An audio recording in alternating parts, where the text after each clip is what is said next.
Hey guys, this is Bernie Knuckles here, bringing you guys a Battlefield 5 beta best settings guide video. So the Battlefield 5 beta, as you guys probably know, starts on September 4th to September 11th for those who pre-order any version of Battlefield 5, and September 6th to September 11th for everybody else. So let's not waste your time and let's get into it. Go to options, so let's go to controls here. Basic controls, I have vibration set off, invert vertical look and invert vertical flight off, soldier stick sensitivity.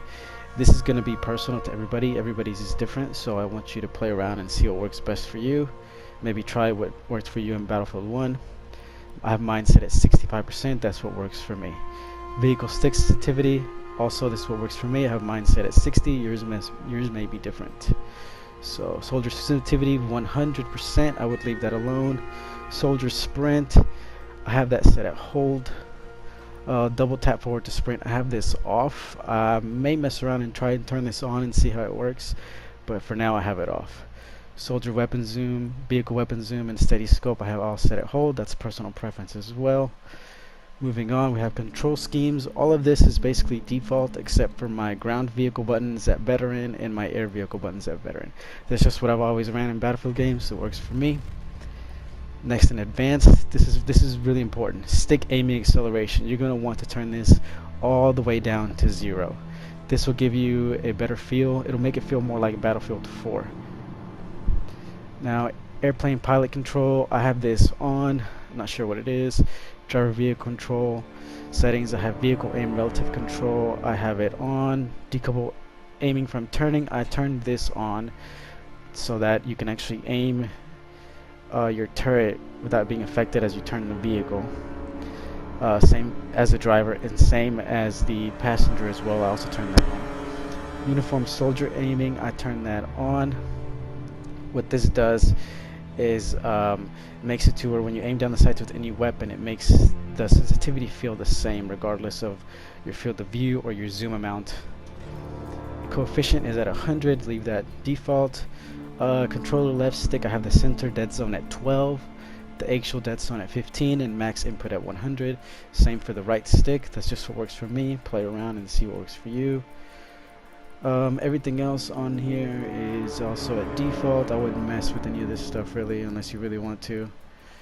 Moving on to gameplay, I have the HUD on, player created content on, chat log when active, magnified chat, I have it off for now. I don't really see a need to turn it on. I may turn it on just to see what it's like, but I don't really see a need for that. Inventory, I have it when active. Crosshair visibility at 100.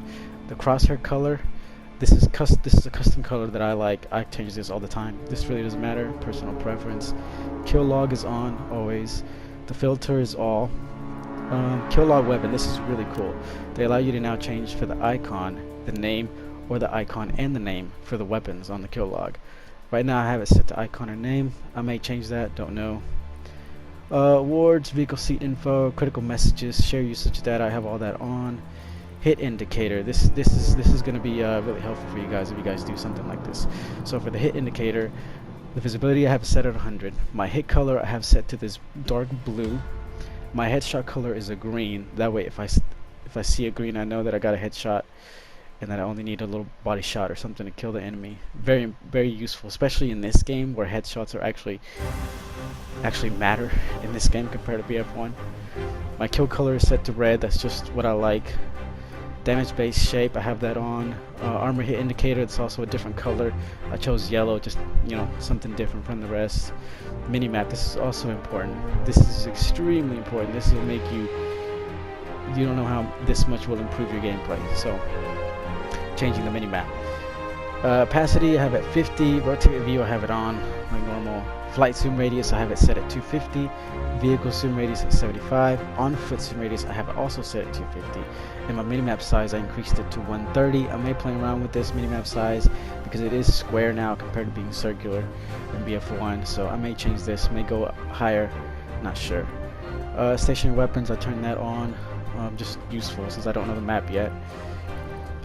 Default icon opacity is all set at default. ADS icons are all at default. Let's move on to advanced. Soldier auto leaning, I left this on.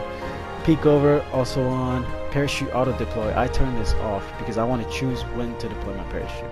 I don't want the game to do it for me. Context-based order giving, I left that on. Plane chase camo. This is personal preference. I personally don't like it, so I turn it off on every Battlefield game. Same as aim assist, auto rotation. I also turn this off. I don't need no aim assist. Now the aim assist slowdown I do keep on. I feel like that just helps me a little bit, especially when sniping. Reload hint is on. Hint system is on. Network performance graph is off. I feel like it might be distracting. Aim lead indicator is also on. Let's see, move on to audio. My master volume at 100, music at 60. Sound preset, I have audio for headphones, so 3D audio for headphones, because my headphones have 3D audio. So whatever you got speakers, whatever, you can set this to for whatever your setup is. In-game announcer is on. Announcer voice, this is really, I don't know what this is, but you can now change it from default to native. I'm not sure what native means. I don't know if that's referring to the language, maybe of the characters that you're playing as in the game, or what. But right now I have it set to default. I may mess with that. VOP, I left that on. Microphone volume, that's personal preference again, depending on your setup. Mine at 70. Subtitles on. Text size is normal. Let's move on to video. I have my brightness set all the way to 75. The same that I ran in BF1. I may bump that down, up, depending on some of the maps, since we'll see. Field of view, I have it set at 90. Now, this, if you notice, it says set horizontal field of view in degrees. Now, in Battlefield 1, it was different. It would say, like, field of view 74 plus 90 or something. Plus 90 horizontal. Now, on BF1, when you set it at 74, that actually set the horizontal FOV to 90, which is what I think most PC users use as a default. For me, it's just more natural to use it that way, so I have it at 90 for both regular field of view and vehicle third person field of view. ADS field of view is on. Motion blur, turn that all the way down. You don't need that. Weapon DOF off. Chromatic aberration off. Film grain off. Vignette off. Lens distortion off.